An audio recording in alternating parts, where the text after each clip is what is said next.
the comics. Oh, let's cut and try that one more time. Oh, here, Hello, let ladies me and go. gentlemen. Yeah. Welcome back to the Codex Station's Comic Character of the Week, where we take one character and do a deep dive into that character. We're in the pre-show right now, and as always, I am your host, Sal the Slab Guy. And today we are missing one, but Mhm. as usual, I have Tim the Terrible, and down below is the man of the hour, the Ric Flair of comics, Woo! coming to you live from the Library of Comics. This man procured all the There we comics go. himself, and even punched Elon Musk one time, I hear. But that's Ooh. a rumor. He had it coming. He had it coming. How you guys doing tonight? Doing good. Doing good. Very Right. good. Are you ready for this character? Yes, I am am. too. I am I too. am exceptionally ready. Yes. If I may take a minute, Sal, and just do a little Please. bit of reminder work. Yep, take a minute and a half. I might take 2. Do So, it. ladies and gentlemen, just a reminder, nice healthy reminder for 99.9% of you that come into our chat. You are amazing and wonderful, and we love you, and we cuddle with you, and we whisper sweet nothings in your ear. And when you go to sleep, we pull the blanket up to your neck so we can then slip out and read some comic books. That's right. But for the 0.1% that has recently come into our chat, let's keep it professional, guys. There's we don't mind constructive criticism. We encourage it, as a matter of fact, because we know we are not perfect. I mean, we may be the greatest comic book podcast on YouTube at this point in time Ever. but we are always working hard on the back end to be better and to be more everything. But when certain comments come in, and when they come in and they are negative and insulting and personal attacks, we don't take too kindly to that, and we would ask that you please keep things professional. Please keep things. If you wouldn't say it to your mother, definitely don't say it to us, because we are not your mother. Just be nice. It's not that hard. It's really simple. If you have to think about it, or if you're the only one laughing after the insult is made, maybe you shouldn't have said it in the first place. But be aware that we will call you out right here live on air for everybody to see. And then you will be blocked and permabanned from Codex forever. And we don't want to do that. So let's keep it nice. Yeah, because Gary's a Yes. big guy, and he's already been contracted to take care of things that we need not talk about. He's lifted all the long boxes and moved all the crates and turned all the pages, ladies and gentlemen. So Yes, indeed. Yep. That's right. just putting that out there. Got plenty of shovels to dig holes too. That's right. Plenty of feet to keep. The game's afoot. The game is Right? afoot. Yes. You don't need to shovels with you. Got the slab guy with you. That's right. Got the slab guy with you. He worked at the morgue. The connections this man has in the underground comic book community, ladies and gentlemen, we can't even talk about. That's just how devious they are. I've been in underground comic book fight clubs. So you're asking these heels to toe the line? Yes, sir. Absolutely. Mm-hmm. Toe the line, or the line will be towed. The line will be towed. Don't be stinking up the place. That's right. Keep your socks on. You can take your shoes off, but keep your socks on. Keep your socks on. No tracking that fungus in my house. No fungus among us. Yeah. And if you happen to eat alone, that's okay. There's nothing wrong with that. I eat dinner alone. I'd much rather eat dinner alone and read the paper, or read a comic book, or a trade paperback while I chomp on some Stouffer's pot pies. Yeah, man, you're living dangerously there. I can't do that with my comics, man. Buddy. A life of luxury is a hard thing to have. And that's so. If you got 2 issues of Action 1, you'll just keep one in the bag and you'll read with the other. That's right. Yeah, absolutely. That's one bagged and boarded, and the other I'll lick my fingers before I turn each 80-year-old page. I went to a comic store in Burlington, Vermont, and it was owned by an older lady. And the rumor, or the comic store was telling me about another store in town that was owned by an older lady that supposedly in the late 70s, early 80s, her father had money and she wanted a business again. She got into comics and she started buying up all the DC comics, all the DC Oh, comics. wow. And he said, you know why she has 2 copies of Action 1? I said, no, why? It's because she spilled coffee on 1 copy of Action 1. So she went and got another copy of Action 1 because he spilled coffee on 1 copy. Darn it. Guess So I'll have to read Detective 27 until I can find another one. I guess, you know. I'm just thinking the coffee spilled copy. I could probably live with that. I'd be okay with that too. Absolutely. Yeah. Yeah. Same here. Same here. Yeah. So those All are right, rich people problems. Yep. Yeah. All right, ladies and gentlemen, just back to what we were gonna do before we got kind of feet sidetracked there for a few minutes there. Off the This beaten path. Off the beaten path. We're not barefoot in this one. No. We do a deep dive into one character where we give you all the badass moments that we know, the must read stories, the top This is covers, going to be a good show. and stuff. Yeah, this is gonna be a good show. And who are we covering tonight? Ric Flair. Who are we covering? That would be Bishop. Not the chess piece. Not the chess piece. Yes. But the man from the future. That guy. Gable? Right over there. No, not that one. Another man from the future come out to root out the traitor in the midst of the X-Men. Is that a Deadpool from another universe? Remember he was Well, he thought the traitor was a guy that had a Cajun accent. Oh, that's true. That's true. spicy. And that led to a really awesome story arc. It did. It did. Yeah, it sure did. We'll be covering that today too. Yep, most definitely. Yeah. Most definitely. All right, very good. Well, I we are missing Dan tonight. He is out with the wife on a date night, so we hope they have a good time. There he is. They can always find Dan on Instagram under @DanKellyArt. He's always on Instagram. He's always posting on Instagram. I think the man owns Instagram, but he's getting close to 1K. Let's so get him there. Let's get the big D. That's 1K how he funds DK. the 256 days a year that him and the man, the myth, the legend are on the road. That's right. That's right. That's why we ride in style. That's right. Yeah. That's true. That's true. That's Uncle why. Gary, oh, sorry. Go ahead. Go ahead. I was going to say that's why Elon Musk got punched out because he was messing with Dan. Right. It's true. I heard they were fighting over dollar issues in the back bin. Yeah, they were. And there was a Dark Hawk involved, I think. And there was. Elon thought that he had a complete control over that character, and he doesn't. This is a library of comics. These books are curated. That's right. Dan put him in his place. Well, Uncle Gary, where can we find you at when you're not on Codex? You can find me at Comic Logic. We're Loudoun County, Virginia's only comic book store. Please come in and see us. I'm a proud co-owner. You catch me there every Wednesday, get my weekly fix. We put it in these veins right here, and it builds big muscles when you get that 4-color ink in there.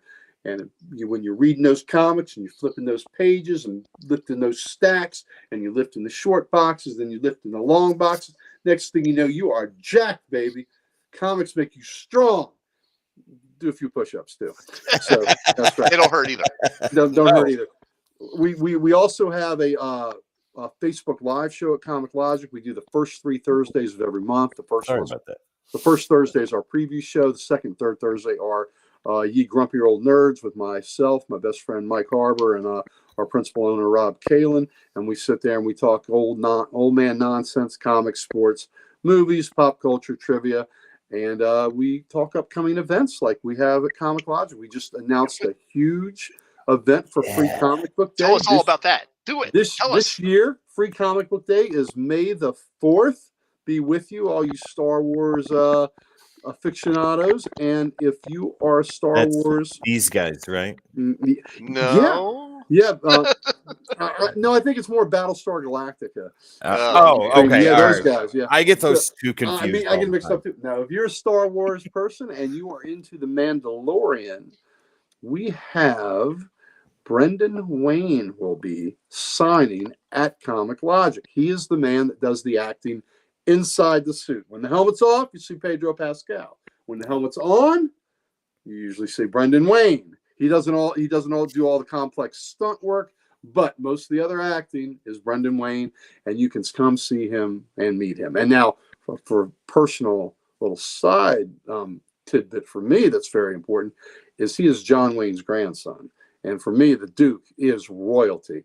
And through his lineage, that makes Brendan Wayne royalty to me. So I look really forward to meeting Mr. Brendan Wayne. But please come see us if you're, if you're a big fan, then it's worth the drive to come to Northern Virginia and see him. So come see us at Comic Logic, and we have we are online. We're on Facebook, and we're on the socials, and you can find out more information about this.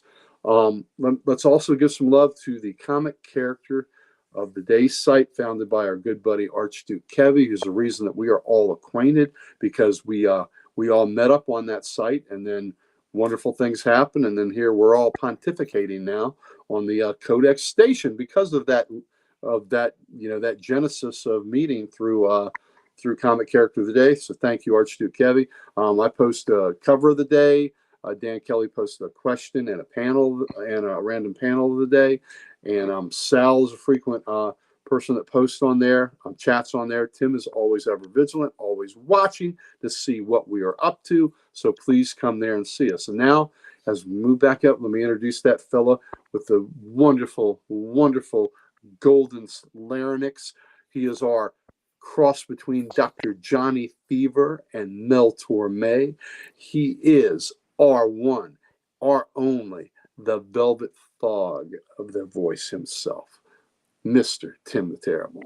Ladies and gentlemen, speak up, please.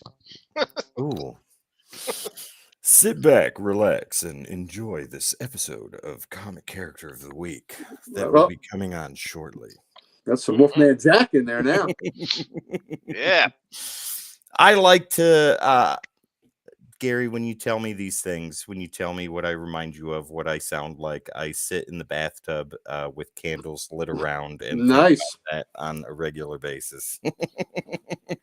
Hey, Gary. Yes. I'm gonna be at that signing event at your shop for the Mandalorian. Nice.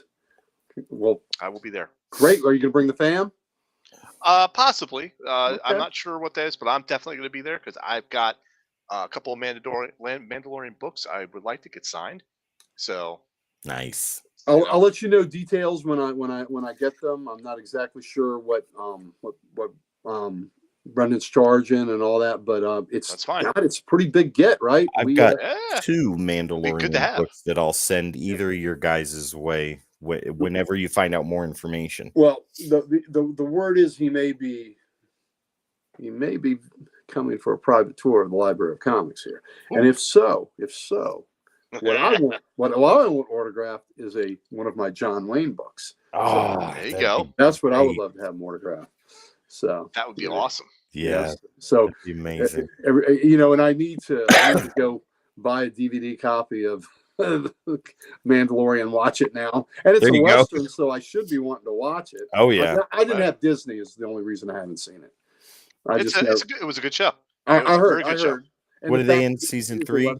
Yeah. Season 4? Yep. Season 3. But the last half of the Boba Fett show was like Mandalorian, like 2.5. There you go. So yeah. Yeah, wow. The Boba Fett show was like starting to taper off, and then like brought him in, and all of a sudden it's like it went just right back. Losing viewers, bringing the Mandalorian. The Mandalorian. Yep. I just finished watching Fargo, the new season of that. It's so good. Did you go back to season 4 and find? And I haven't. No, I didn't go back and see Sunny. But so he was in the episode. He was in the one with Chris Rock, right? I don't know. I have never seen the show, but he sent me the picture of the outfit that seemed like the Chris Rock era that it was in. Okay. But I'll have to check that out. I didn't know that. Ladies and gentlemen, just to be aware, our very own Sonny Kruger is an extras actor, the greatest extras actor ever, and he was in a scene in the television show Fargo where he was it was in a bank heist or something like that. And everybody died except for him, and you can see him moving around, and it's amazing. Very cool. I'll have to ask him about that because I'll go find that episode then. Oh yeah. Yeah, he sent me stills from it, so that because of the way the suit he had on. Yeah, it was like I think it was the 30s. Like a cream-colored suit or something like that. Yeah. Wow. Yeah. All right. Yeah, it's pretty cool. We know somebody famous. We do. Hey, Tim, Hmm. why don't you tell us about the Codex Station then? Oh, yeah, some other famous stuff, ladies and gentlemen. Yeah. We've got something for you. We want to give it to you, but I don't know how. Gary, how would we do that? Well, here at the Codex Station, we are proud to let you know that we have all the socials, and we would like nothing more than to give them to you. There you go, ladies and gentlemen. I'm wet. I don't know about the rest of you, but at the Codex Station, I mean, it is raining outside, so I don't know where you guys are taking that, but it is wet outside. It's raining. The wet outside. earth has heard Gary, and it is what it is. Take that how you want to. Well, here we go. Either way, at the Codex Station, ladies and gentlemen, for all your socials needs, make sure to hit the like, share, subscribe, and follow so that way you don't miss out on awesome content and commentary like this all the time, every time, once again, at the Codex Station. And if you want to have that extra long t-shirt to wear in the morning when we're making eggs and waffles, head over to thecodexstation.com for all your Codex needs. They got the bacon the night before. Thecodexstation.com, ladies and gentlemen. Get merch, meet the team, and so much more. Your bacon, your sausage, your eggs. I was going to say, I thought it was more the sausage. There you go. Or even some ham slapping. Whatever. Well, now it's a party. The Codex Station. Just as long as you don't touch the TV, right? That's right. Leave the TV alone. Leave the TV alone. If you know, you know. Ladies. If you know, you know. TheCodexStation.com for all your Codex needs. There you go. Awesome. Very good. Oh, you know what? I forgot to do my intro. Oh, hey, you. Jeez, I'm really discombobulated tonight. Dan's absence throws us all off. It's Dan's fault. It's Dan's fault. How dare Dan, you have a good time? How Dan, dare you have a good what's your time? problem? I'm going to throw extra books on your pool list just for the hell of it. Books you know he doesn't want. Some foily goodness. Exactly. Folks, when I'm not here on the Codex Station, you can always check me out on YouTube at Sal's Comic Corner. And then when Dan allows it, you can see me on Instagram as the Slab Guy 77. There you go. All right. All right. Well, folks, I think we're ready to jump into this one. Are we ready to do this? Let's dive in. Yes. Let's dive absolutely. in. Tim, give us the groovy bass tones. Dude, you got it. I look forward to pushing these buttons every week. And ladies and gentlemen, if you weren't in the mood, in 30 seconds you will be. Here is some beautiful groovy bass tones. We will be back in 30 seconds. Get them.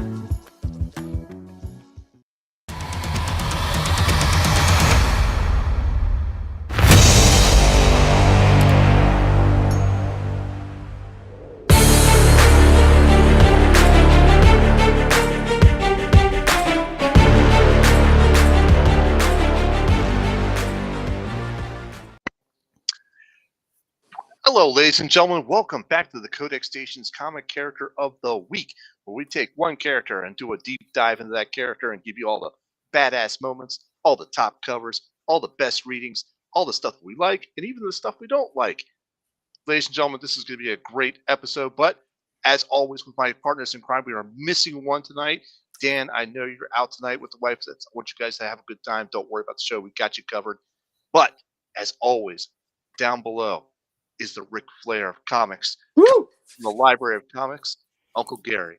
And then to my right, that's my right. To my right is Tim the Terrible. But it's also a nice guy. Yeah. So, how you guys doing tonight? And very good. We're doing great. Yep. And who are we covering tonight? Who are we covering? If you saw the title card, it's this guy. It's this time traveling guy right there. Yeah. Cable. He came from the future to be here tonight. There you go. He did. Yes, he did. What a nice guy. He is awesome. He is awesome. All right. So since Dan is not here, he was kind enough to go ahead and record an intro for us of this character's details. So, Tim, if you would kick that off for us, let's see what he has to say. You got it. Here's Dan, ladies and gentlemen, with everything you need to know to get started with Bishop. So, Bishop's first appearance was in Uncanny X-Men 282, published in November 1991. He's created by John Byrne and Wills Portacio. So his origin is that Lucas Bishop was born 80 years in the future of Marvel Comics. He was raised in a mutant concentration camp, and the M that's tattooed on over his eye was a mark that was given to identify mutants. After his parents were killed, he was taken in by a man named LeBeau, who was also known as the Witness, who was supposedly the last man to see the X-Men alive. Now, Bishop and his sister Shard were then eventually taken in by their grandmother and raised in a mutant concentration camp in Brooklyn. After she died and after there was a mutant rebellion, the mutants were released from the camps and left to go out and fend for themselves. Bishop and Shard, who were still just children at this point, were taken in by this war veteran named Hancock, who decided to take them in and raise them. At one point, they encountered this mutant anti-human group called the Exhumes, who Bishop had looked up to, but then they kidnapped his sister Shard, took her hostage. The XSE, which is this future mutant police force, came in and rescued her, and that's when Bishop decided that he wanted to join their ranks. Later on, the guy that was raising them, Hancock, was murdered, and the XSE came in and they arrested the criminals. And then Bishop and Shard, that's when they both joined the XSE. Later on, during a training session, his instructors and a lot of the other students that he was with were all killed in this attack. Bishop rallied the survivors and kept them fighting until reinforcements could arrive to help them. And over the years, he rose in the ranks through the XSE until he became their field commander. Now, there was one mission that when they went to capture the mutant criminal Fitzroy, and they captured him in the X-Men's old mansion, when Bishop found this recording of Jean Grey, where she said that the X-Men were betrayed by one of their own. Bishop went and confronted the Witness about this, who didn't give him a straight answer, so it made him suspicious. Later on, Fitzroy escaped and let loose a lot of other mutant criminals that were in prison for life, and he escaped to the past. So Bishop time traveled back to the past to find him, and that's where he encountered the original X-Men, who helped him capture Fitzroy, and then he decided to stay in the past and become one of the X-Men. As far as his powers, he can absorb and redirect energy, whether it's kinetic energy or energy blasts, and he can use that to fire energy blasts on his own. He can use it to increase his strength and invulnerability. He's also highly skilled in armed and unarmed combat due to his XSE training. All right. Thank you very much, Dan. That was a Thank you, good Dan. intro on that one. All right. So before we dive in a little bit further, let's go ahead and give a shout out to our sponsor, which is W Energy Drink. Head on over to WGG and check them out. They're a good, clean energy drink. There's no bad aftertaste. There's no sugar crash. There's no jitters. It's a good, clean energy drink. You should check them out. Use the code X at checkout and save 10%. See that ticker down below? It is right there. Use it. Use it. Anyhow, most of the team has had this drink. It's very good. I have some of it myself. I do use it a lot, and it is a good, clean energy drink. Head on over there to WGG. Use the code X and save 10%. There you go. All right. All right. So now we're going to jump to the segment of what works best. How does this character work best? Did Dan give us any information for this, or did he just record that intro? Just the intro. All right, then, Uncle Gary, you are up, sir. All right. I think Bishop works best when he's a time cop. He's a cop from the future, come to the present to right wrongs. And I just like that. I like that he's got an attitude. He's got a chip on his shoulder. down, at his core, Bishop's a cop, and I like that. And he works well. He works well on a team. I like him when he's in a not the position as the team leader, but when he's in the position of the deputy leader on a team. He's somebody you can count on in a pinch. You can count on him in a fight. He doesn't back down. He's courageous. He has principles, and he stands by them. And he does not, he does not, he's bullheaded sometimes. I guess that to his detriment and his credit. He's bullheaded. He's not easily swayed, and he's a man that when he's on a mission, he stays on that mission, sometimes till the bitter end. So I like Bishop as a time cop that is just somebody that is not swayed from the path of what he thinks is the right thing to do. And when he's on a mission, he is on that mission, and he is not to be swayed. Very good. I like it. Yeah. Tim, how about you? What do you got for best? Gary, I'm going to parrot that a little bit. I love the fact of when he's in the role of law enforcement. District X is a perfect example of that. Yep. Throughout the majority of his first couple of years in the Marvel universe, they really leaned into that whole law enforcement aspect. The fact that he is your tank and you can count on him, and he will be there and he will support your decisions. If he disagrees with him, he'll let you know behind closed doors. Right. Well, that's later on, but he will stand behind his leader, and he will follow orders and do what needs to be done. I want to add a little bit, though, and say that I really like the aspect of him as a reluctant hero, because like in the beginning, what did he see himself as? Like he was just part of the legacy, right? And he looked up to all of these X-Men, every single one of them, and learned everything that he could about him. And when he got trapped in the past, he was amongst his heroes. So he himself didn't think that he deserved to be or was good enough to be a member of their ranks. I think at first he was very reluctant to be a part of that until he finally gave in. And I think it was a little bit of Storm and other characters that helped convince him that this is necessary. This is part of your life. This is who you are now, and we want you. So the reluctant hero bit, I think he did very, very well. But yeah, as a time cop, as a detective, as a police officer in general, I think that is a very good role for him. When he's kind of crazy and stuff like that, that doesn't work so well. We'll get into that later. But yeah, definitely the police officer and the reluctant hero. I agree. Very good. Very good. So not to beat a dead horse here, but I'm going to go with the time cop thing as well. I like the time traveling aspect, and you guys have hit the nail on the head with this one. It works perfectly for him and his character. But what I like more is his ability of being able to rechannel energy and connect energy and stuff like that. At the time, I didn't think there was another character out that was similar to him, so this was a good, refreshing take on another power set. That we talked about. So I did like that as well.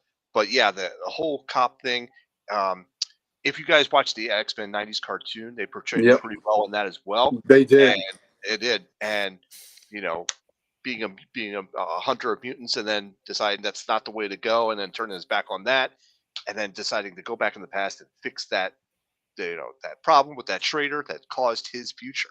And what I liked about that especially was it seemed like every time he would go back to the future, this the past what he went to correct was corrected, but something else happened. And it was another catastrophic event. So he had to go back again to to fix things up. So yeah, I like that part of him, and I think that really works well for him. I also like what you guys said about not being the team lead, but being like the team lieutenant. Like a field commander, like Storm or Cyclops say, we need to take that objective over there. And he's like, I'm on it. That type of thing, you know? Yep. Gotcha. So, Rogue with me.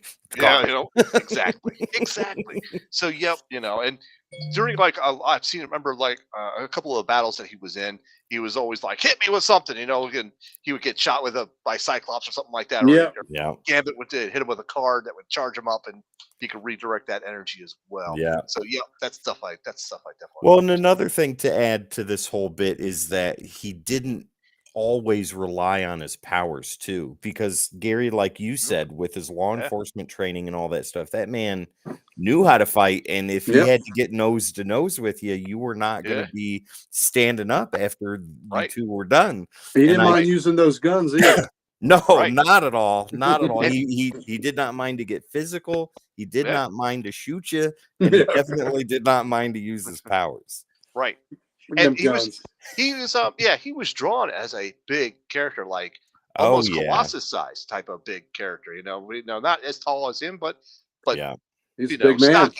Stocky as hell. Yeah. So that was one guy you just don't want to mess with. Well, this was another great example of how to bring more African American heroes in too, right? Yeah. You know, I'm not a big fan of changing an existing character and all of a sudden we've changed the race or the gender and all that.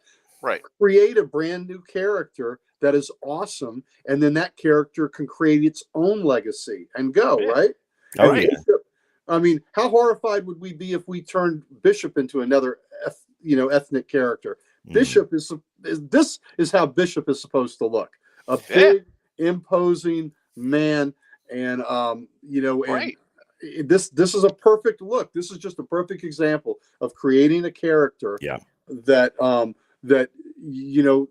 of diversity, that is an amazing character that stays with us, and good for them. Good for John Byrne and Willis. I think it was Claremont and Wiley Portasio that were the creators. Claremont had something to do with it, but so good for them for creating this great character that is an amazing, fit into the X-Men legacy. Yeah, and sorry, I was going to say they gave him when you create a new character, they gave him an amazing story, and then that just starts as a snowball effect, and it builds, and then all of a sudden now he is part of the team. Yeah, you know, like you said, he has his own legacy now. Absolutely. You know? Well, I remember reading these books when they were hitting shelves, and when you got when you read 281, that was a great lead up into 282, 283, his first appearance and all that stuff. And when you see that last panel and Bishop shows up, you're like, oh shit. It's about to go down. Yeah, the X-Men are gonna get hurt. And you knew it. I couldn't wait for the next issue. I remember that specifically. It was such a big deal when it came out. Yeah. All right, so this is a good segue to our badass moments. And Tim, what do you have for badass moments? Oh, first appearance, 110% when he showed up out of the time portal with him and his two partners. And I think it was Jean Grey and Storm that were standing there. Storm was the leader of the gold team. And that's also the beginning of the gold and the blue team, too. Like they were fighting Nimrod and Fitzroy and things like that. And who was it? Somebody was giving Fitzroy the beat down. And he's like, you guys have no idea who's coming. You have no idea what's going to show up here in a few minutes. And when he does, all of you are done. And so I want to say it was Colossus that was holding on to him. And he's like, what do you mean? What are you talking about? And then all of a sudden that time portal shows up, and here comes Bishop. Here comes his other two partners. And he's like, Fitzroy, you are under arrest. We're here for you. Fitzroy's cackling or whatever. And they just look up, and there he is. And it's just that panel. And like I just said a couple seconds ago, you were like, it's about to happen. Something's going to go. Yep. Yeah. What were his companions? Was it Randall? And was Randall one of them? Yeah, I think so. Randall was one. The other one. Yeah. See, and that was another thing too, is when his two partners, spoiler alert, ladies and gentlemen, this is 30 years. So if you haven't read it, sorry. Shame on you. When his partners were killed, that was tragic. Yep. Yeah, it was. And because like they were all very close and stuff like that. But I digress. And that made him a man on an island then. Yeah, absolutely. That's true. A man out of time. Yep. Uh, Another badass moment when he and Gambit squared off. That was amazing. Yep. Yeah, during the Age of Apocalypse storyline, when literally he was out of time because he was the only person that remembered a world that wasn't this, the Age of It wasn't the Age of Apocalypse, Apocalypse. exactly.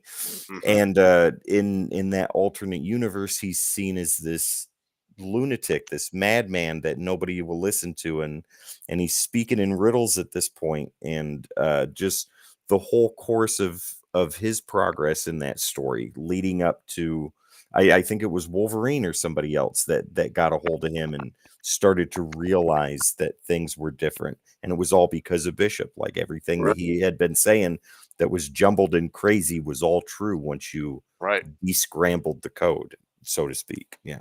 Yep. So there you go. Those are two badass moments. Once you were breaking the code. Once you were breaking the code, exactly. Code, ladies and gentlemen, breaking the code. All right, Uncle Gary, what do you got for badass moments? All right, I got my my badass moments for Bishop. I'm going to actually go with that too. When his first appearance, when wow, shoot, Yeah. Stuff. Look what the hell just crept Gosh up on darn it! Crapola. Yeah. Wow, great ball of fire. Look at those feet. In great googly moogly.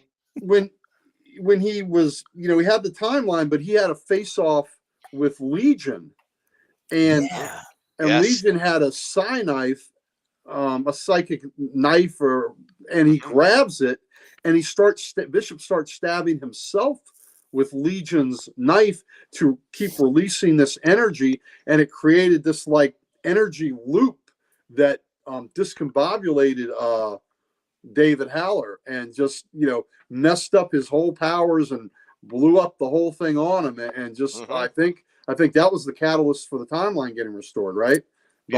By stopping Legion. Yeah. So that I mean, the badass thing to take that character's psi knife and start using it on yourself to get that energy to create that loop.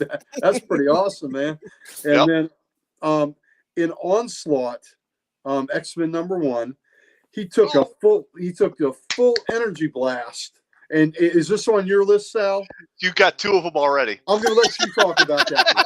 Well, no, and the other one was the entrance. So I'm going to let you talk about that one. Okay. So I'm going to hold off and let you describe that one. Okay. All right. Very good. So I'll start with that one. X-Men Onslaught #1, 1996. Bishop pulled off this moment where he absorbed a full-on blast from Onslaught, to save his teammates from a force of 1,000 different mutants. Yes. So he took this blast for the team, and it even impressed Onslaught. He literally took one for the team. He took one for the team, but it impressed Onslaught to let him live.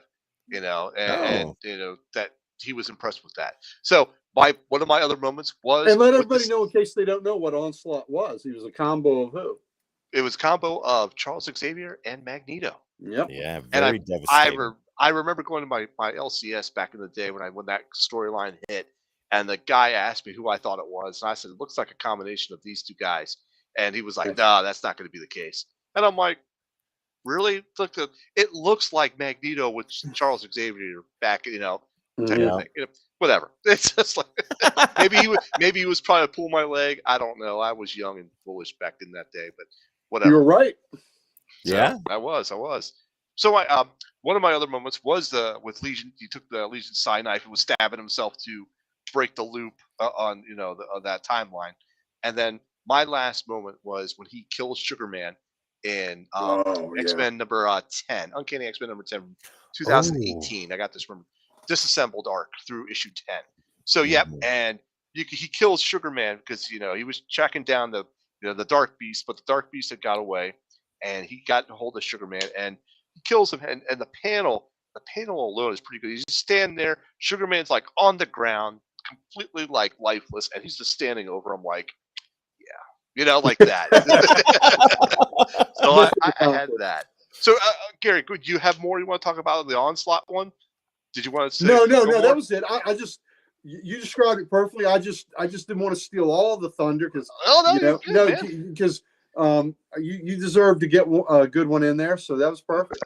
No, that's fine. That's fine. I think it's actually really awesome when sometimes we have the same badass moments because it shows that we really like this character and what it goes with the readings. If we all pick the same reading, that's something you gotta check out. Well, I mean, That all of that stuff really stands out, though. If we're all unanimous on this particular storyline or badass moment, it's important for a reason because it's so great. Right. Like I was on Tim with the entrance too. Yeah. You know, when a character makes an entrance, that is just like, especially an entrance is great, but when it's a debut entrance and it's that badass. It takes the whole issue to build up, like the whole issue just works to do that last page. And then you're like, God damn, I gotta wait a month. Yeah. What? And you know what that issue that happened in? Hulk 280, Hulk 180. Oh, I saw what you did there. Wow. Hey, did you see on the podcast yesterday? I whipped out the Hulk 180 and TJ. I said, "You mean this one, TJ?" Oh my God. Nice. That was good. Everything happened in Hulk 180, ladies and gentlemen. That's true. That's the true. world was created in 6 days in Hulk. The multiverse was created right there. Hulk 180, okay. All right, moving on to our next segment. This is going to be critiques and stuff that we don't like about this character. And let's go ahead and just continue the same pattern. Uncle Gary, you go first on this one. You know what?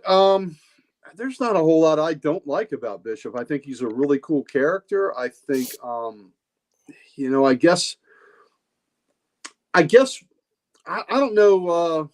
I really have nothing that I'm going to say I dislike about it. I think they've used him That's right way. I don't think they strayed too far from, the fact that he is a cop. He's a time cop. So, I mean, I don't think there have been any wild fluctuations and changes in his personality like they do with some other characters. So I think pretty much the writers have stayed true to who his essence is, and they haven't strayed too far to give me a reason to criticize character. I mean, the fact that he's stubborn and hard-headed and like his problem with LeBeau, that's kind of that kind of makes him a full character. That makes him like all of us flawed.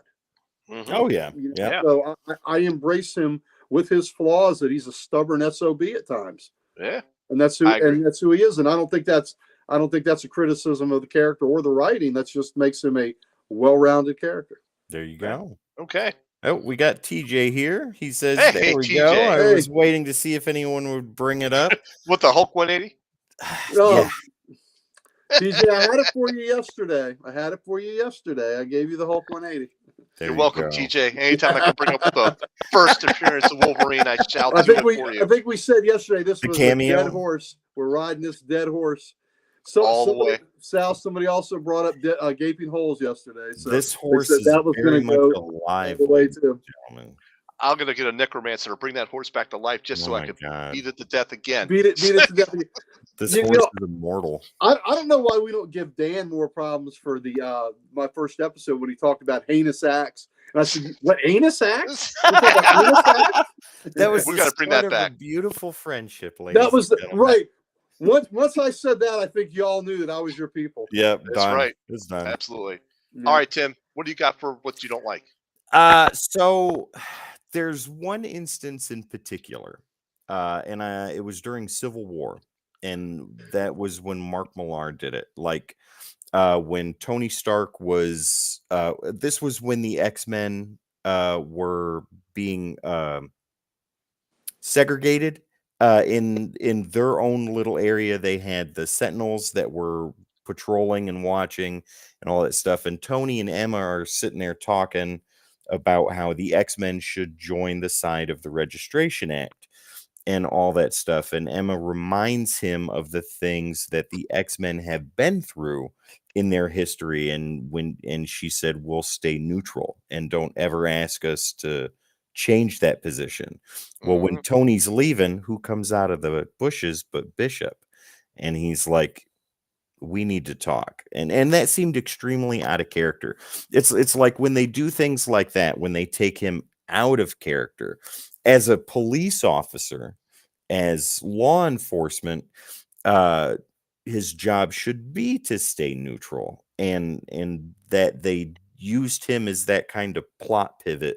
I didn't really care for too much. I didn't like when they made him go bald. I think he should have kept the Jerry curls and the mullet. I thought that was beautiful and majestic and fantastic. And I was really disappointed to see. Speaking of the man that has all the hair.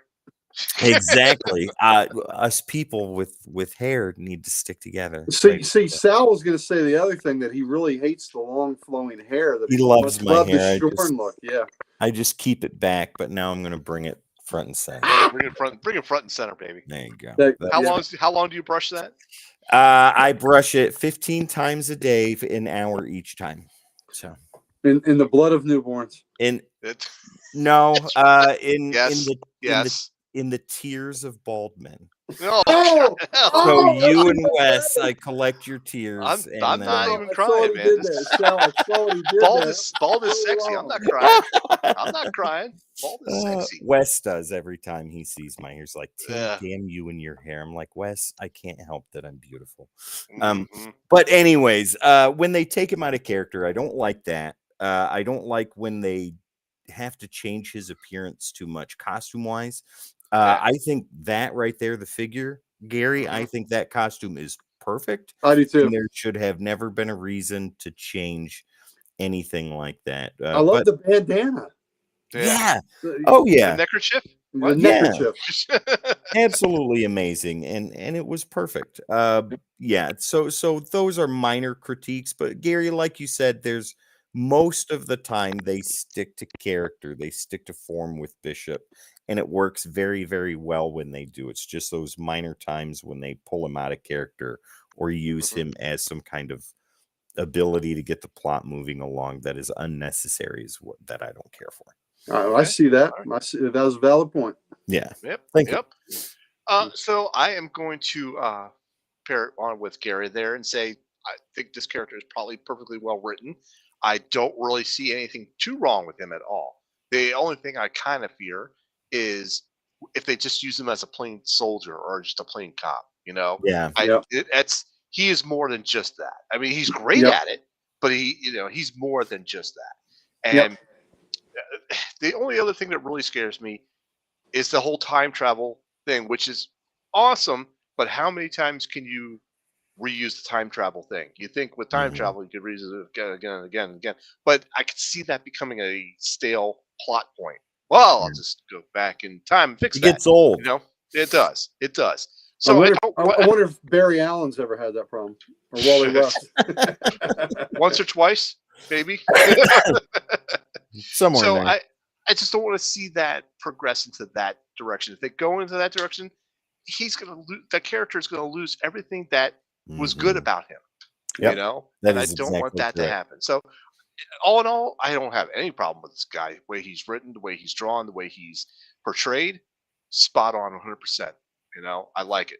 So that's what I fear about these other two situations. I think this is only the second time that I've been on that there's been a character that we've said there's really nothing wrong with him. Lobo was the first, and Bishop is the second. We were afraid to say there was anything wrong with Lobo. Right, exactly. I know, he would kick us in the butt, huh?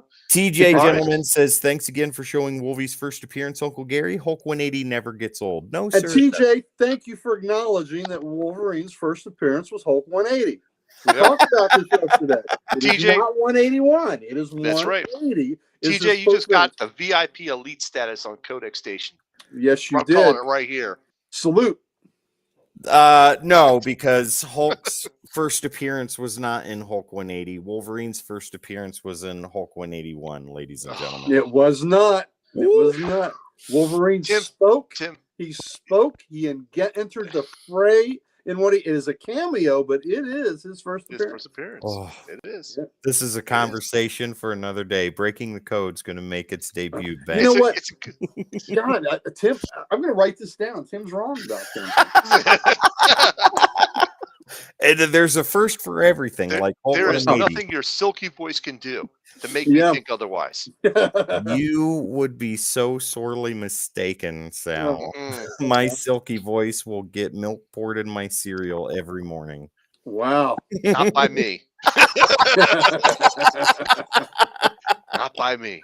All right, ladies and gentlemen, let's move on to our next segment. There we go. And that is top covers. Oh, Not Hulk 180 covers, top covers for Bishop. yeah. And I believe we have Dan's top covers. Yeah. So let's start with Dan. Let's see what Dan picked. So Dan picked. Oh, Yep. can't go wrong with the first one. Nope. Yep. Nope. And he's got the X-Men number 8. Yep. With Gambit. This is probably the face-off Gambit. Yep. We're going to District gloss X. over Dan's because we all have a lot of the same stuff. Yep, we do. All right, Uncle Gary, show us your top covers now. All right. Let me see what I did. Okay. Well, Look at that. You're going to start with we're going to start with the original one. So that's X-Men 282, which was really his second appearance because his first appearance was in 281 when he appeared at the end, just like Wolverine. Yeah, I was going to say, kind of like a Hulk 180. Kind of like a Hulk 180 situation here. Let's see what CLZ says. Yeah. Okay. Willis Portacio did that great cover in 282. The one in the middle is Extreme X-Men number 34. His costume was tweaked a little bit in that, but I really like that. See, yeah, I dig I like that. the trench coat. I do too. I like the gloves, because red of gloves. the team, the extreme and all that stuff. It fits. It's perfect. Absolutely. And that was done by Salvador LaRocca. I really like LaRocca's art a lot. And I love this series. You may hear more about this series, but I loved this series, Extreme X-Men, very much. But I just think that's a great, awesome look for Bishop. And then the one on the far right is that is actually a Spider-Man book, and it's the Amazing Spider-Man Volume 4, number 30, and it's the B cover, and that is done by Jim Lee, and that's just kick-ass. Yeah, isn't that great? So when I was looking at my Bishop covers and I saw that Spider-Man one, I'm like, I forgot about that one. I did too, actually. Yeah. So that's badass. Yeah, that is a badass. That is prime 90s Bishop right there. If him and Cable get together and compare guns. I'm sure they do. Man. Sometimes they even have weapons. Yeah. There we go. 24-inch pythons, Cable. Beat that. Yep. Tim, let's see your covers. All right. Oh, I'm sorry, Gary. You were done, right? Yeah, I was done. I'm done. Okay, cool. I didn't want to interrupt you. No. Okay, so as always, first full appearance of Bishop, 282. Ladies and gentlemen. Full. That's right. Yeah.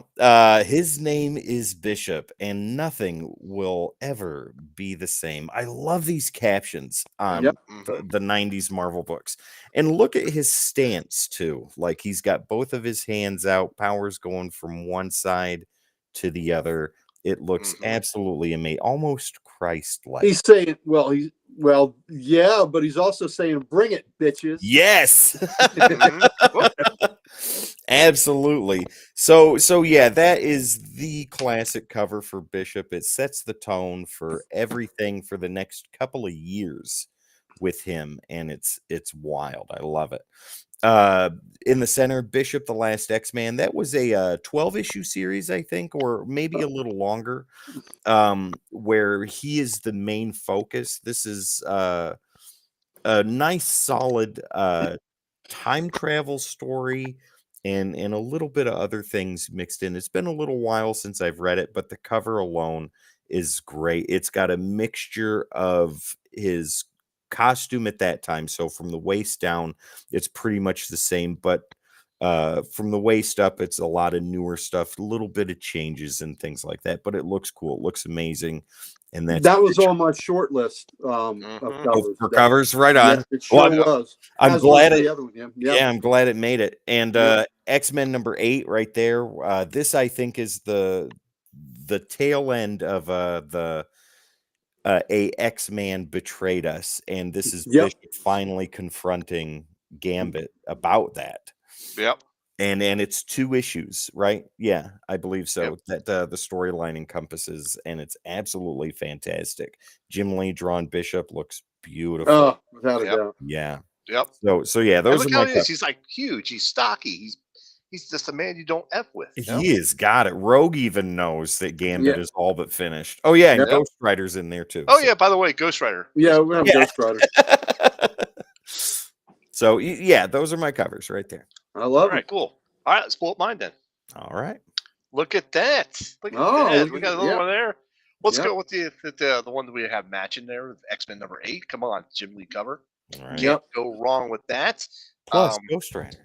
Plus Ghost And- Rider. Yep. So the middle one there is Bishop Xavier Security Enforcer. That was the XSC or XSE. Sorry. So that was just a great cover. You got him. You got his sister Shard there. Yep. And it was just a great story all around. They got Is that Romita? Is Is that a that Romita? is It cover? not looks like it, Romita. doesn't it? that is not Romita. That is actually Steve Epting. Oh, Epting. Oh. God, that really looks like Romita to me. Wow. Yeah, it does. It Yeah. does. Well, I mean, Ramita was real big on the Uncanny title at this time, right? Yeah. Right. Right. Yeah. Right. So yeah, he's got the gun in one hand. He's got his powers going off in the other one. That screams great. badass to me. Yeah. All right, and we got Bishop number 1 over here on the far left. Is that Bishop number 1? It is Yes. Bishop Yep. number 1, Foily and- goodness. Yep. and that was by Carlos Pacheco. I'm pronouncing that right? Pacheco. Pacheco. Pacheco. You're right. Yes. There we go. Sorry, I can't read my own handwriting there. That's- Anyhow, yep. So I like this one because it's just, he's standing there. He's got the gun in one hand. He's got another gun over his shoulder, and it looks like there's a battle going on, or Yeah. raging something's about to go down, and he's there ready to fight. You can see and it's that got from the face. foily goodness. That's foily goodness, ladies and gentlemen. And I think I own that book too. That's great. All right, there we go. Very nice. Good Yeah. choices. Yeah, that's nice. Thank Great you. stuff. Yep. All right, so let's take a little break here and talk about our sponsor. Tim, why don't you go ahead and do that for us? Absolutely. Ladies and gentlemen, if you love the covers that you saw here just a few moments ago, I know the perfect place you can go get them. You can head over to Nirvana Comics in Knoxville, Tennessee. Their back issue selection is amazing. They have a Mhm. comic for everybody, and they want to make sure that you get what you want. That's They are right. my local comic shop. They are my exclusive shop. Everything that I get for weekly pulls on After Dark Comics Unleashed, I get directly from Nirvana Comics, ladies and gentlemen. And guess what? If you're not in the Knoxville area, you can head over to their website, nirvanacomicsknoxville.com, to get even more awesome stuff. They have store exclusives on there, a wide selection of back issues. You can set up your pull list with them. They do ship across the country, and it is absolutely amazing. They use the app Comics Geek to set up your pull list, and you can add and remove as needed. Head over to Nirvana Comics, ladies and gentlemen. Meet Grant, Jasmine, and the rest of the Nirvana Comics team. They have a comic for everybody. Awesome. That's good stuff. That's Absolutely. good stuff. All right, so moving on, we got now is our essential readings. So we have Dan's essential readings. All Right? right. Yeah, Let's see let those. me find them in this mix of wonderful comic books. There we go. There we are. X-Men, the times and lives of Lucas Bishop. Yep. Yep. Mhm. That text is kind of hard to read with the yellow thing for me, but it's all right. District X, always a good one, and Age of Apocalypse, and that is amazing. That's a Yes. good one. I love Yes, that it one. is. Yeah, and I know all three of these will be on our lists as well. Yeah. Yep, probably so. All right, Uncle Gary, give us yours. All right. Mine a little bit different. I've got one different, but I'm going to say X-Men, the Times and Lives of Lucas Bishop. This, but this is great because it's giving you his whole history of how Yeah. he Yes. grew yes. up with his sister and all this. So this, of course, happened after his first appearance when when people wanted the backstory, and this was a great backstory. It was wonderfully done, and you find out about him. District X, which we've talked about, where he was a cop. That's when he Mhm. had the clean shaven head, but it was a cop comic, and using one of the baddest cops that badasses. A badass cop, not a bad cop like a dirty cop, but just a cop you did not want to screw with. And he used his skills as a detective in that quite a bit. So it wasn't just he was a street cop; he was a detective that had to had to outthink the bad guys and track people down. So I love District X. And then a book I really love, I put Extreme X-Men. It went 46 issues. I loved all 46 issues. And it was Chris Claremont wrote this. And it's my favorite portrayal of Bishop. He was second in command to Storm, and he was a trusted lieutenant to her. And he was the tank of the team. Mm-hmm. And I just loved how Bishop was portrayed in that as the right hand that she could always count on. Yeah. And the Salvador Larroca art was fantastic. Yeah, agreed. Did he stick with it through the whole series? Yes, Bishop was there the whole series. Or Larroca, you mean? Yeah. I think Larroca was there for the majority of it. I don't know if he made it all the way to the end, but that art was just, like you saw on one of my covers I showed was Larroca. I really, and I love the way he drew Storm in there too. So I know when we had our Storm episode, I had a Larroca cover in there too. When I went to McKay's not too long ago in Knoxville, I was able to get volume 2 of Extreme X-Men. Haven't read it yet because I want to get volume 1 in trade, and then I'm going to read the whole series. Oh, well, it's really great. Like I said, it's 46 issues, and you had, Cannonball was on that team. It was used very well. So I really, one day I'll have Cannonball as one of my characters. Nice. So it looks like Larroca went up to issue 24. Okay. On Extreme X-Men. I'm looking at that in my CLC now. A little over half. Nice. That's good. 24 of the 46. So, so Extreme X-Men, I recommend it highly. So nice. And you know what? If you want to collect the next title, 46 issues, you can do that. None of those are super expensive. That's true. Yep. Very true. All right, Tim, what do you got for us there? Okay, so let's see here. I'm seeing a pattern there. Times in the Lives of Lucas Bishop. Uncle Gary, you covered that very well. That is the origin story that we all wanted, that we all needed. Yep. And I think it went 9 issues, if I'm not right, or if I'm probably not right. I'm probably wrong. But I think it went 9 or so issues, something like that.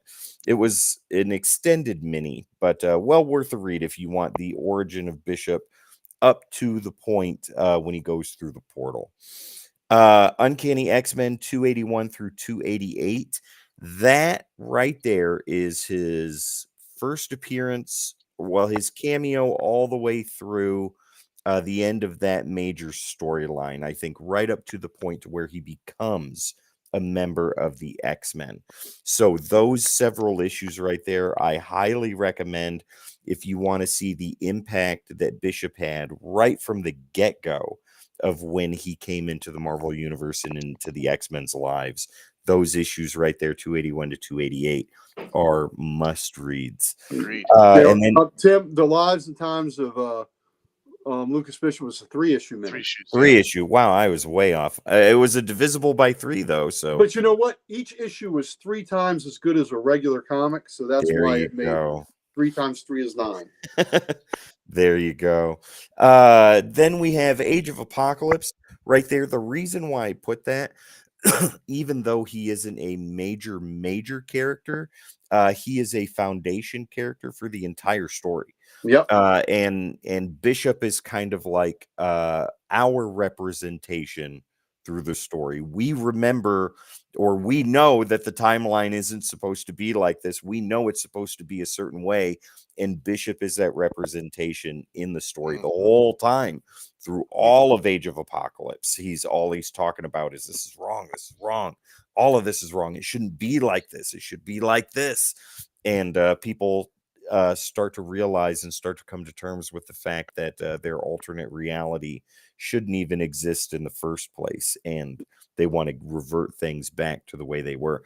Age of Apocalypse, I think, is one of the best things Marvel has ever put out. And if you haven't read it, that's X-Men Alpha, X-Men Omega, X-Men Prime, and all the sub-series, like all the main titles for X-Men that were out at that time. They stopped for 4 months and did nothing but Age of Apocalypse stuff. So you had Astonishing X-Men, Gambit and the Externals. Eternal. Weapon X, Factor X, where Dark Beast is introduced, and so much more. It's absolutely amazing. So highly recommend. TJ here, he says around the time of X-Men 8 is when I quit collecting. I collected Wolverine, Ghost Rider, and Punisher, so I had to buy just about every title Marvel made. Still haven't forgiven Marvel for that. I feel you on that one, TJ. And then our very own Son the Writer says Age of Apocalypse is one of my all-time favorites. Absolutely. Our extra movie star. Yeah, that's right. That's right. Movie star extra, I should say. Yes. So yeah, those are my recommended readings right there. All right. Good choices, my friend. Thank you. Let's bring up mine because I know mine will be completely different. Oh, Whoa! Who changed them? Who changed that one? Well, X-Men: The Times and Lives of Lucas Bishop. Not going to go into that. We've covered that one in depth. There's nothing more to say about that, but go read it. So I actually chose for the next one was X-Men 8 and X-Men 298.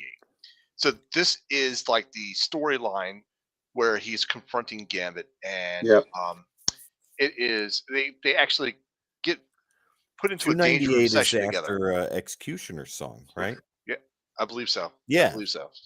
Yeah, so this is building this whole time, but they get put into a danger room session together, and it gets really personal. And this almost made my badass moments list. And he's telling Gambit off, and he's like, I know you're an X-Men, and I'll back you up in the field, but I do not trust you. I don't like you, and you probably smell funny too. I mean, he just laid into him like there was no tomorrow, and he was like, "But since you're part of the team, I'm gonna back you up," that type of thing. So it was almost a badass moment. They had been building up to that moment for a long time.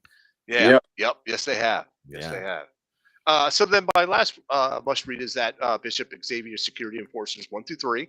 It's a John Ostrander, Nick Napolitano, and Steve Epting book, and this is a good read because you got a lot of good backstory about his security enforcing, time frame. You got to meet his sister and stuff like that. So you got a little bit more expanded Bishop knowledge here, or Bishop universe, I'll say. And it was a good read. So definitely check this one out. Nice.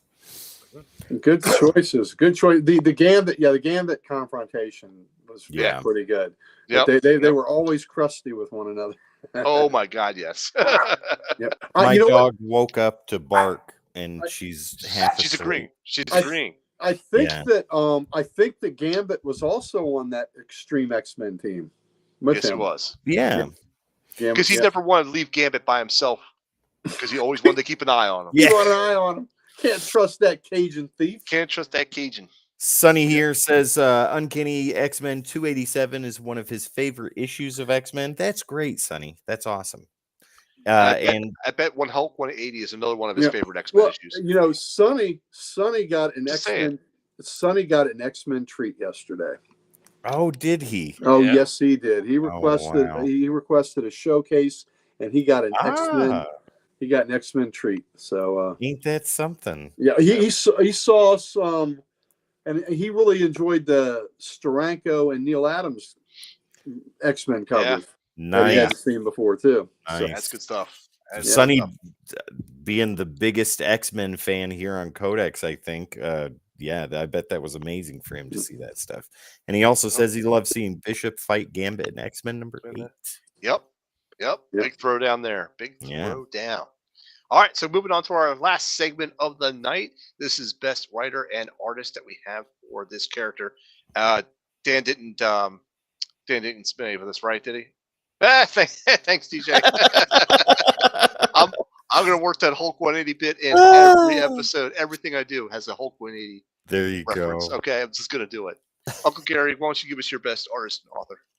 Okay, so my best author, even though I know a lot of different people wrote him, and that Byrne, was part of the creation, but also part of the creation, and the guy that wrote, thank you, TJ, thank you, brother. The guy that wrote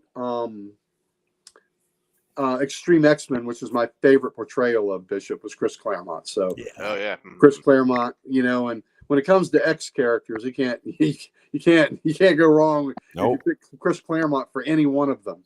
So, that's a no-brainer. Artist was really tough for me because I really do like Salvador Larroca's work. I mean, I loved it, but I gotta give the edge to Jim Lee. You know, Oh, okay. Jim Lee's Very good. Bishop was just spectacular. So I give it to Jim Lee. Very good. That's All right, it. Tim, what do you got? So I will not deny the altar that is Chris Claremont. However, I'm going to do again what I did last week, and I'm going to kind of go off the cuff a little bit. Uh-oh. So for writer, I would love to see, once again, Ed Brubaker take a shot at Bishop.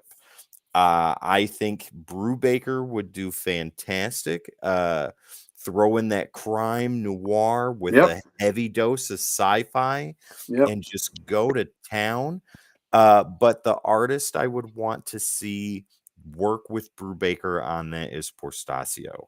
He brought Bishop into this world, and I would love to see him do that again, working along with Brubaker, like an 8-issue mini or something like that. I think that would be gorgeous. I think that's a great pairing. Yeah. But yeah, you're right. He's a cop, and Brubaker has written some great stories with cops. I know it's a side thing. Have you read The Fade Out? No, I haven't. Oh man, okay. I got a lot of homework. That is a great book. Okay. But The Fade Out. I'll write that down. The Fade Out. Oh, it's Hollywood in the late 40s after the war, and it's noir. Nice. Blacklists and other stuff. It is phenomenal. The Fade Out. Perfect. Very cool. So I wonder if Brubaker, when he goes to the hotel on Mars, does he flash the Brubaker ID? Oh, do you get that quote? Get the reference? Am I throwing a straw out here in the wind? No, I got it. Was that from Total Recall? You got it. Yeah. So every time he says Brubaker, I think of Total Recall. What have you been feeding this thing? Blondes. Mostly blondes. Anyhow, so for our artist and author, I actually went a little bit different. You know, I almost picked Claremont, but because of my Claremont obsession on my wall, you can see it right there. Mm-hmm. I actually went with Jim Lee for artist because I really like his stuff. But for a writer, I went with John Ostrander. Ooh. You can't go wrong with him either. He's one of my favorite authors. Yeah, you can't go wrong with him either. To tell you the truth, I don't think there has been a bad author for Bishop at all. So Mark Millar, for the one panel he wrote those words. Well, and I tell you what, had it not been for how much I loved Extreme X-Men, I would have picked Ostrander too. Yep. Right on. Awesome. Well, guys, these were great readings, great covers, great badass moments. Oh, this has been a great episode. Yeah. I'm so glad Dan at least recorded the intro for us because there's no way I could have done that. We can't do that. Dan has to do that. He's the only one that's good enough. He's indispensable. Yes. Yep. And this, I guess we can go ahead and conclude this episode of Comic Character of the Week where we covered Bishop. Once again, I am your host, Sal the Slab Guy. You can always find me on YouTube under Sal's Comic Corner and on Instagram as the Slab Guy 77. Uncle Gary, the Ric Flair Comics, give us a quick out where they can find you. Comic Logic, Loudoun County, Virginia's only comic book store. Come see us. We have you can check us out on Facebook, check us out on the web. And big announcement we had this week for Free Comic Book Day, May the 4th. We will have Brendan Wayne, who is the actor who does all the acting in The Mandalorian when the helmet is on. So please come see us for that sign. Sal says he's going to be there. So come see us.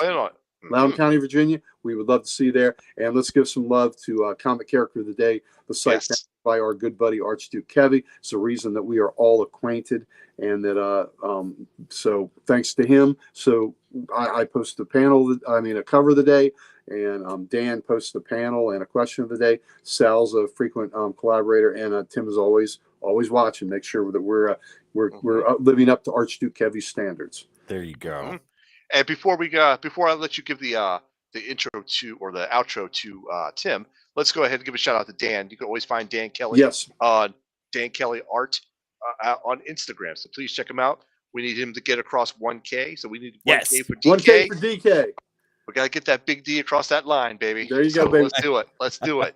And TJ, now, Uncle, thanks for watching, brother. Thanks. yeah, for watching. TJ, thank you, buddy. having Appreciate Yeah, it. let me throw that back up there again. Yeah, do it, TJ, do it, it's do it, do always it. a pleasure to have you in here, man. Absolutely. I hope you guys have a great night too. Yep. Uncle Have Gary. a Hulk 180 night, baby. Yes. Have a Hulk 180 night. Perfect nights were written in Hulk 180. Yes. There you Uncle go. Gary, please give the outro to Tim. The outro to Tim. Yeah, the transfer where you give the introduction, the sign us. Oh, okay. I'm sorry. That's all right. I can't was- take that away from you. I was thinking about Hulk 180, you know, and I know. It's I got sidetracked and thinking The about Hulk how conflict. Hulk 180, and I'm going to give Tim a great introduction, even though he Yeah. doesn't think Hulk 180 is the first appearance of Wolverine. So I listen, can't be perfect. right. It just goes to show you the man with the perfect vocals just has a teeny little tiny flaw, but that's okay. We're still going to introduce him because he is the man with the perfect set of golden pipes. He is our Dr. Johnny Fever crossed with Mel Torme. And what you get is a melodious sound that emanates from him, and you'll follow that sound. You would follow that sound. If he was evil, you would follow that sound like a lemming off the cliff. He would be a Pied Piper, but he uses his powers for good. He uses his powers for the good to have you tune into this station and be a part of this, and to be a part of this discussion and to expand your horizons of comic knowledge. So thank you. And There goes Bishop. There goes Bishop. Bishop just went back in time. Bishop went See it back in again. time because he wants to come back and correct Tim's opinion that Hulk 180 is not the first appearance of Wolverine. But all that being said, we are honored, and you are gifted with the sound of the man with the velvet pipes, Mr. Tim the Terrible. Ladies and gentlemen, thank you very much for your time tonight. We are always in your debt when you allow us into your homes. If you're on your bed, in your couch, on your chair, whatever you need to be, or on the porcelain throne. Wherever you watch Codex, we hope you are having a wonderful time, day, night, morning, afternoon, evening. Just remember, everything was created in Hulk 180, and there's just no way around that. So There you go. if you made it this far, ladies and gentlemen, I know there's a lot of you that are watching right now that haven't hit the subscribe button on Codex. We would love for you to do that. You've been here more than once. After 3 times, your family. So just hit the subscribe, hit the like, and all that good stuff. So that way Uncle Gary can put Bishop down. Back together. Put it back together. Ladies and gentlemen, at the Codex Station, find us on all the socials. Make sure to hit the like, share, subscribe, and follow. Please, we implore you. We beg of you. We would love to have you as part of this community. It's growing fast, so get in while the getting's good, because the getting will always be good. So at the Codex Station, ladies and gentlemen, and I would be remiss if I didn't have Gary say what we need to do with that. Well, we at the Codex Station, we happen to have all the socials, and we would like nothing better than to give them to you. Ladies and gentlemen, these endings of each and every episode is our way to soothe you, to comfort you, to let you know as we rub your hair that we love you very much, and to get what we want, which is a subscribe, please. So,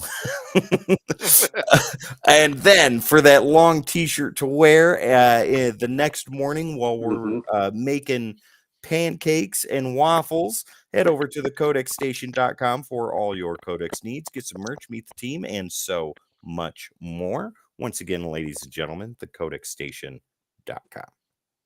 All right. Thank you guys once again. It was an excellent episode, and I will see you guys next week. But everybody else, I hope you have a Hulk 180 day. Woo! Bam!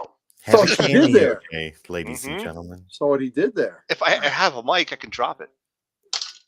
My Lord, that's the end right there. Goodbye.